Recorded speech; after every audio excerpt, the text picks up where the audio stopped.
we are stepping up the level of our services. Our goal is to treat your loved ones with the respect they deserve. We are taking our services to new heights. We are stepping in a new direction. Step into the new millennium with Golden Gate Funeral, where service begins and never ends. Hello and welcome to Ask the Undertaker, an open, honest look into funeral service brought to you by Golden Gate Funeral Home and Crematory, with facilities in Fort Worth, Texas, Dallas, Texas, and Tallulah, Louisiana.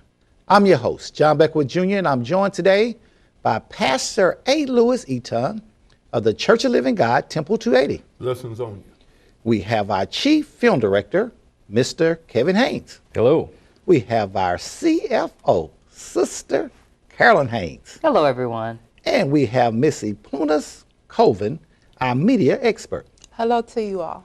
All right. Today we come from 1 Corinthians, the 14th chapter, and the 40th verse. Pastor Eaton, if you read that for us. The word of God said, let all things be done decently and in order. All right. Today we're going to talk about social media etiquette at a funeral. Yes. Carolyn, social media at a funeral. We came a long ways. Who would have ever thought that's what we'd be talking about today in funeral service? But we have to, John, stay up with the times, come up with the times, and be in the world as the world is now. And social media is here. It appears to me it's here to stay. Now, we've talked about etiquette before. We talked Right. about the way you dress, the way you should act. But now we're talking about social media. Now, Pastor Eaton, I know you old school. You brag about being old school. What do you think about this social media thing that's going on? Well, it's good in its place, but I think when it comes like to reading the Bible and stuff like that, I think you should have the Bible there with you. So you think we shouldn't have our iPads and our iPhones at church? No, I think that distracts, especially seniors who used to the word. And then we see these youngsters flipping on, they're going straight to it, and we still turning the pages. Youngsters, okay. Now, I got a couple people that might disagree with you on that. Let's talk to our chief film director. Now, Kevin Haynes, you've been a film director for how long now? Oh gosh, 15, almost 20 years, yeah. And you've been in the funeral business your entire life. Yes, I mean, you've always been around funeral homes, so you've seen the changes I have. over the years.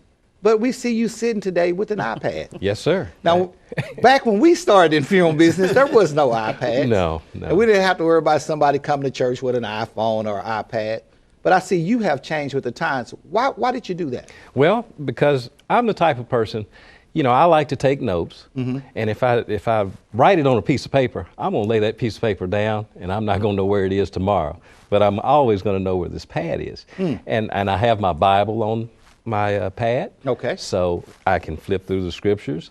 And I think it's a good idea for the young people, because they wouldn't, let's just face it, they normally won't walk around with a Bible. But they will But walk they around will with walk that. around with a pad or with their phone. So they keeps the Bible with them. What do you think about that, Epunas? You think it's a good idea to go to church with a iPhone instead of a Bible now? It's a convenience. It's easy to locate the word.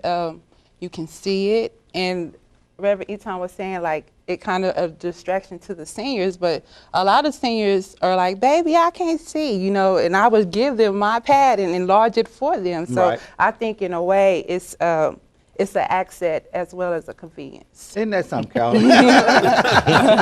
Girl, listen to these youngsters. Talking about it's okay to come in. Because how do we know if they texting or are they really reading the Bible, Carol? You don't. And what Okay. you would like to do, especially with myself being a Sunday school teacher, I want to teach them about the word. So I'm going to have faith and believe that what they're actually supposed to be looking at, they're looking at.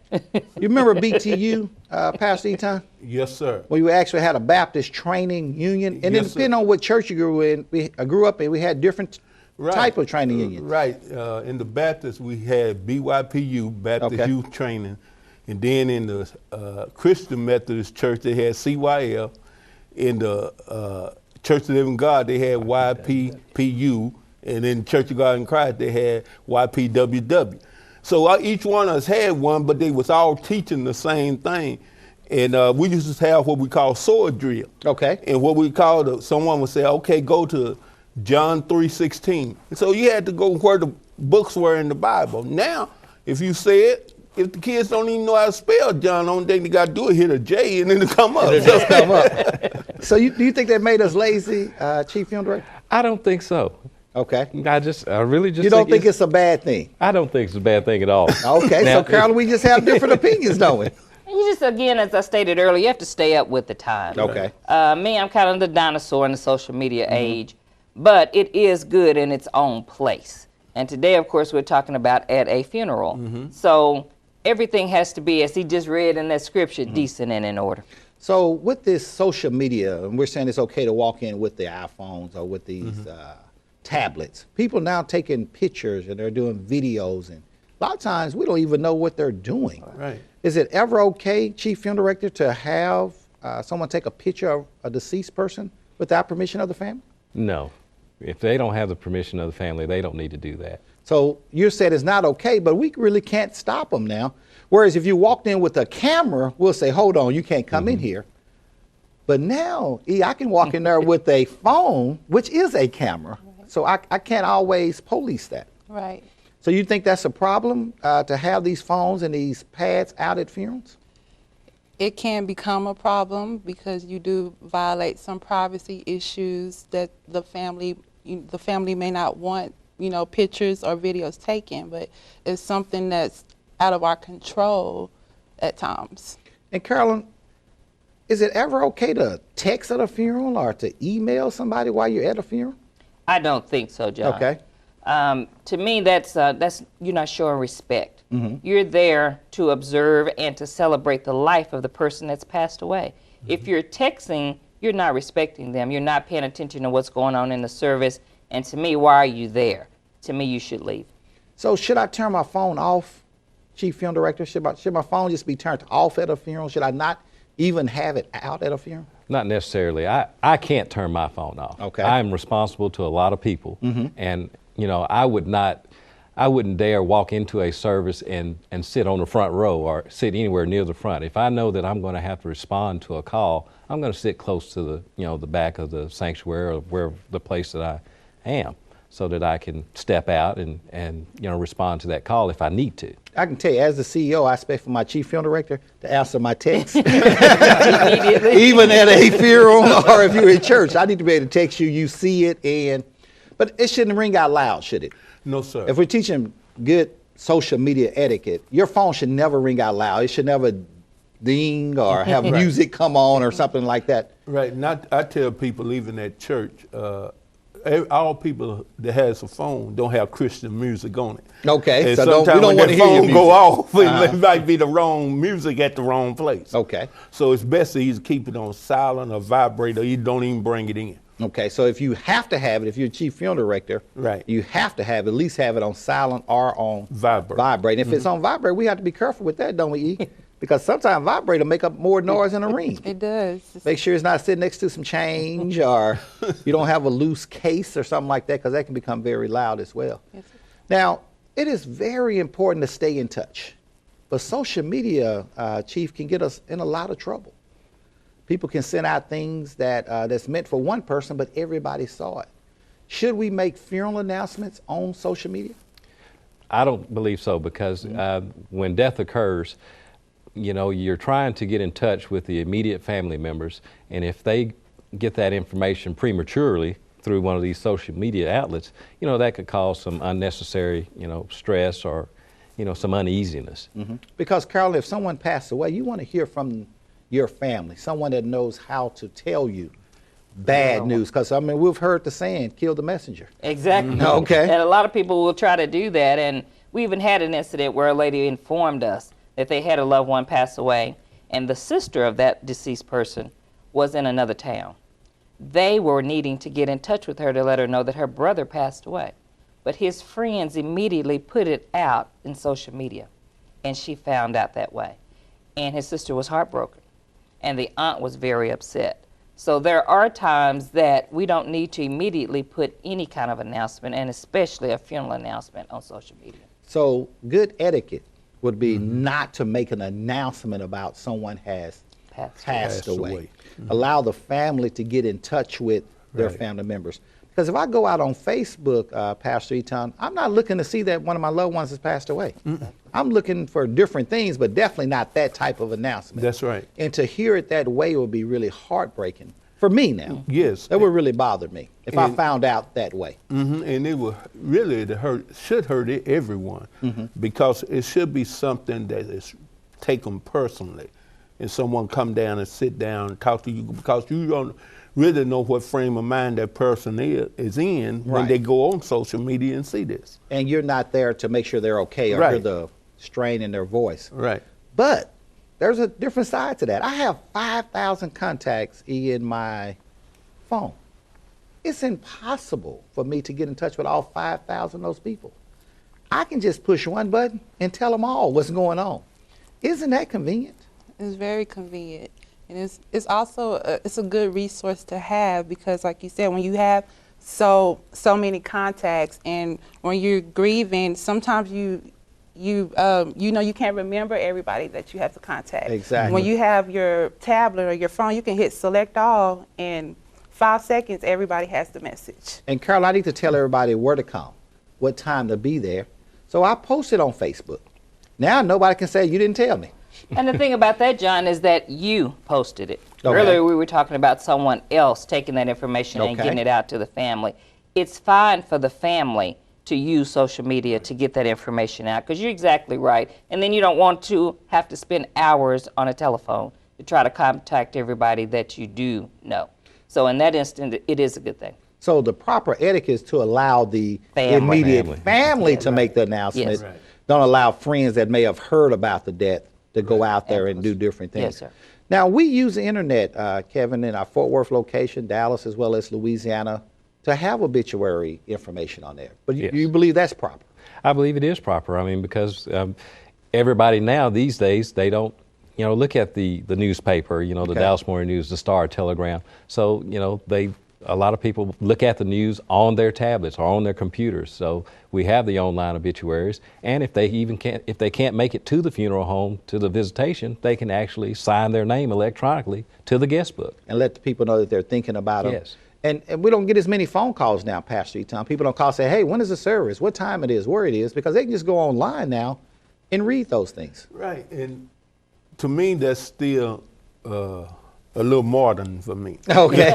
You still want to pick up, you want to talk to a person. Talk to somebody, that's interesting. Have another voice that I'm hearing letting me know that this information is true, because maybe they mistyped something on the... At least you're hoping they did. Now we're dealing, Colonel, with those 5 stages of grief, and denial is one of them. It's one of them. Maybe they got the name wrong. That is a good idea, that it is available to the people online, because there are some people that work during the day.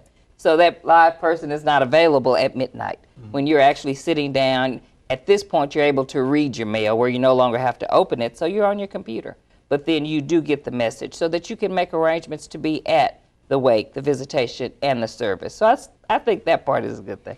And I know a lot of people are watching, especially if you're old school like Pastor Eaton and Carol, you're thinking there's no way, you need to just do it the old way. But we've came a long ways with technology. Don't you agree with that, media expert? We went from the messenger on a horse and a camel to just pushing a button and then getting there immediately. I mean, if you were in the war, you had to send a letter from Afghanistan all the way to America. How long would it have taken to get there before social media, before internet? Now we can just do that immediately. So I think it's definitely a positive thing, but there needs to be some type of etiquette, Carolyn, that goes with it. Most definitely. But now that everybody is on social media, and I say everybody, I take that for granted. I know I know the expert is, and I know the chief is on social media.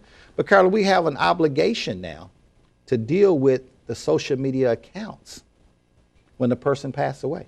Because do you want that person's social media account to stay up? Do you still want my Facebook page to be there? Do you still want my Twitter page to still be active if I'm passed away? And what do you think about that? You think a person should keep that Facebook or that Twitter still open if the person has passed? Well, I think, John, that they may want to turn it into a memorization of their loved one. Because you would have used your account for your own personal reasons. So I'm not going to know your friends. I'm not going to be able to communicate with them on the daily basis or as often as you did. But I think that would be a good idea because we are in the social media age, and especially yourself and Kevin are always on social media. Right. So that is a good way to still communicate or to at least let them know that our loved one has passed away, and then you put all of these nice things there for them so that they can read those. You may not have never been able to tell them some things in your life, but they can now see it. So if I passed away, of course, I can't put anything on my Facebook page. So I have to have someone I trust to be able to put pictures and tell them where the service is and the time on my Your Facebook exactly. page. In order to do that, Pastor, he said, I have to trust somebody with my passcodes and my passwords. That's right. And Now, how many people trust people with that? well, it's hard. Okay. You at least should have one person you could trust. Need at least one, have one friend. And Okay. right, at least one. And if not, go hire an attorney. Okay. Let them do and give them the password. Yes. And we give them talk the quite often on this show about make sure people know where your paperwork is Right. and where your insurance papers are. And not just your spouse. Right, Because if right. you travel together, the possibility of you passing away together is very high. Right. It needs to be someone else that knows those things. That's right. So, Kevin, I know you have many accounts. You have Twitter, you have Facebook, and maybe a few others. Yes, sir. Does anyone know your passcode besides your wife? Actually, no. Okay, but after today. But there is some of the social media outlets now have what they call a digital will. Okay. And what happens with that is that you can actually go in and type instructions on there of what you want done with those electronic accounts. So if they see that you hadn't had any kind of activity in, let's say, 3 months or 6 months or Right. even 12 months, then it's set up to where they can actually notify someone. You can have a list of people that they notify. That they can email, they can yeah. send out. And so they'll have those access to those passwords to get in there and do what needs to be done. So when we talk about the three things here, pre-need, insurance, and wills, there's also a Digital will. digital will that people need to be aware of as well, where you have a beneficiary out there in a contact that they will contact those people. Now, Carolyn, you can stop an account. If it's Google, if it's whoever it may be, you just need to send in a death certificate, as Right. well as some type of certification saying, I am this person next of kin, and I need to either stop this account or just put a picture up or whatever the case may be. That you meant. But again, John, that comes back to you being the person that's putting all these things in order. You're letting the one that you do trust know that you have all of these things and what you want done with your account. You will tell the person you trust, just put up the memory page or take it down for me totally. But you must tell everyone what you want done with your accounts. So that's with social media, that's with the 7 suits you have in the closet, and that's with the dress or whatever that's in your house. We Exactly. need to tell people what to do with the things we have left behind, Yes. as well as what to do with the people we have left behind, what we're going to leave those. In order to do that is with a Will. with the will. Everybody needs a will. But then we say also everybody needs a pre-need. Why does everybody need a pre-need, Pastor? Because one thing, a pre-need freezes today's cost. So we're talking about social media. We're talking about how things have changed. Right. But things have also went up tremendously. Yes, sir. Can you imagine what gas was back when we was doing BTU? How much it cost? yes. Or how much grocery was? Under $1 a gallon. Oh, okay. But what we found that those things went up. Same thing in funeral business. When Right. those things go up, funeral costs go up. But a Right. pre-need does what? It freezes the cost, today's cost. And So we never have to worry about You that. never have to worry about it. You can live 50 years from now, it's still what you paid for when you got it. I tell you, E, I don't know if you're aware of this. My father, being from Louisiana, they used to sell these burial policies, like $500 or $600 burial policies, and that was more than enough to bury them back then. But now, when they come into the funeral home now with those $500 or $600 burial policies, guess what? They don't have enough Carolyn to buy flowers. There you go. But if they would have pre-needed a funeral back then, that would have still taken care of their Funeral costs today. And we are, and that's the only one we could speak for, John, we will accept others' pre-needs. Okay. And again, that burial insurance, we'll be able to use it toward today's costs. But we're telling you to get the pre-need so that you can freeze that cost and get it from Golden Gate Funeral Home so that we can give you the best cost and the best service. What's another reason why everybody should have pre-need, Carol? Emotionally, John. Okay. You are devastated. As we talked about, you finding out on social media about your loved one. So you're already devastated that your loved one has passed away.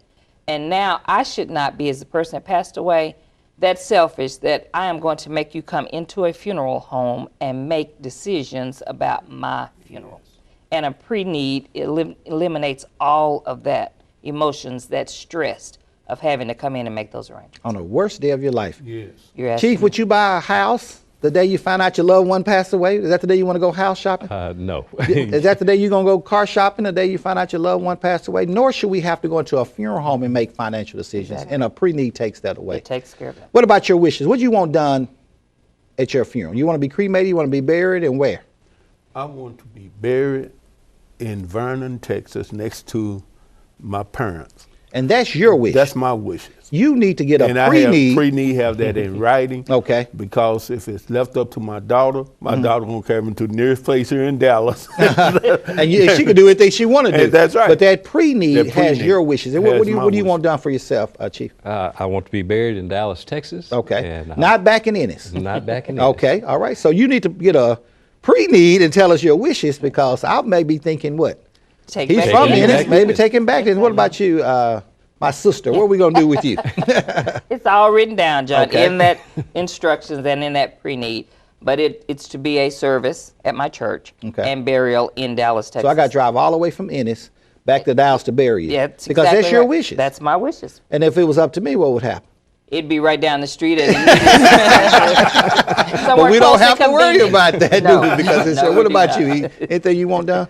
Yes, I want a viewing, but I want to be cremated, and I Okay. want a midnight balloon release, glow-in-the-dark balloons, Okay. with my ashes on them, and just let me go. Okay. See, that's your wishes. Mm-hmm. I didn't know that. But now we know. Now we know. And the only way people would know that is that they have to have their wishes. So we're saying financially it makes sense for each of today's costs. Emotionally, your daughter doesn't have to come in, or your husband doesn't have to come in to make arrangements. And then we said your wishes. As we see, everybody have different wishes. Right. And we want your wishes to be Carried taken care out. of. Why does everybody need insurance, Carol? Well, John, the reason we talk about insurance all the time, too, we just talked about those burial insurance. Mm-hmm. So you shouldn't have insurance to pay for your funeral.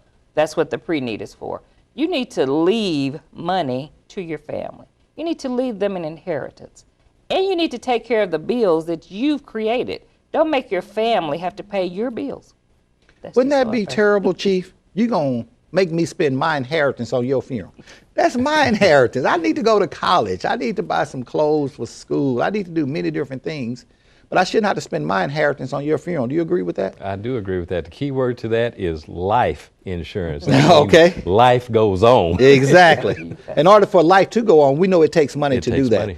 And when you lose the breadwinner in the family, I mean, it will be devastating to your child. It will be devastating to your spouse if the breadwinner no longer has an income coming in. But an insurance could supplement all of that. Can you imagine Carolyn winning the lottery? And that's what you can do. You say it all the time, That's John. right. If you really love me, go out and get $1 million insurance policy and leave you as the beneficiary. It's right. It's going to be hard for me to cry at Carolyn's funeral, Chief. I'm going to cry, but it's going to be hard on me. And you know what I'm going to be asking for? Death certificate. Where's the death certificate? Because I need to get to the... Insurance company immediately. Exactly. And that's how we want everybody to feel. Exactly. We want everybody to understand when someone passed away, you do not have to spend all of your money. And there should be some type of inheritance that comes behind that. Yes, sir. And we can't talk enough about the will. We found out today about a digital will. Thank you, Chief, for that. We found out that everybody needs a will. What about poor people? Poor people need wills? Yes, sir. Because we thought We wills were only just for thought rich that folks. Rich people needed a will. But Okay. Anything that you possess, you need to put it in writing and leave to some. If you're going to leave it to someone, even if you're going to donate it to charity, at least it won't be no fussing and fighting over it. You already have it in a will. No Chaos. fussing, no chaos, and No confusion. no confusion Yes. because everything is in Order. Right. in order. You know, now, Chief, you can videotape your will. And they could actually see you and you talking and you telling them exactly what you want done. And we can put that with your digital will and we can have everything Because right there. People might want to challenge. That's not really Carolyn's handwriting. Right. But with that video wheel, they actually see me and they hear me talking. So that's a great idea. So put it in writing and do Get a a digital video. just in case they try to destroy one Exactly. of them. And then get a whole bunch of copies and then Give send it to to some somebody folks, you trust. some folks you trust. Now, we're definitely up on times at Golden Gate Funeral Home because we now have a social media expert that works with us. We have a chief funeral director that's really up on top of it. But Carolyn, we haven't forgot about old school. No, we We have still not. answer our phones. We answer our telephones Okay. 24 hours a day. We actually have a person that will get a hold of a director and as well as the owners. They have our numbers and they will call us if you insist on talking to us. So we still have the face-to-face contact with our families. So you don't have to go on the internet. You can call our funeral home. We're going to tell you everything you need to know. Yes, we will. You come into our funeral home, you speak to us face-to-face. Yes. Or we'll even come out to your home And and speak to you yes, we will. face-to-face. How do they get a pre-need at Golden Gate Funeral Home? Can they just walk into any of the locations? Yes, they can walk in any location, and we have someone there that can do in-house pre-need.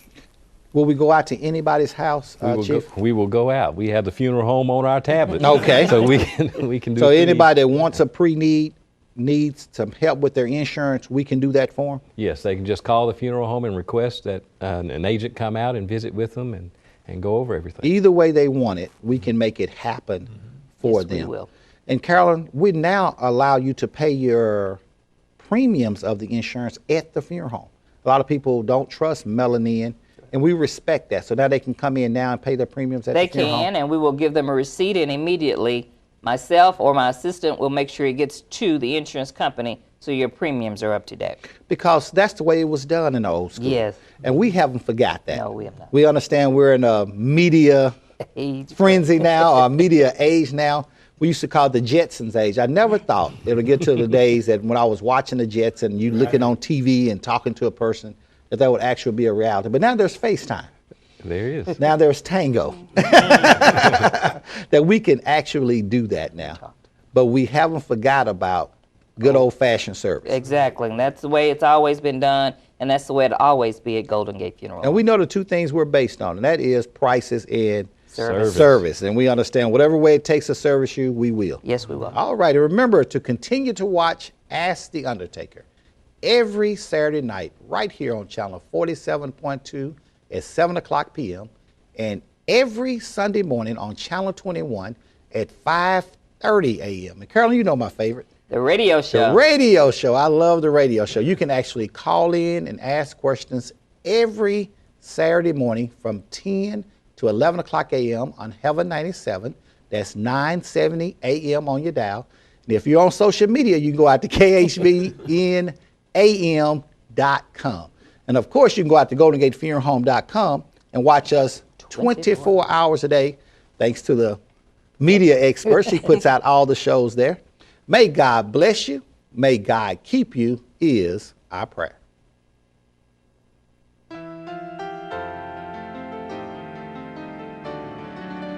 We are stepping up the level of our services.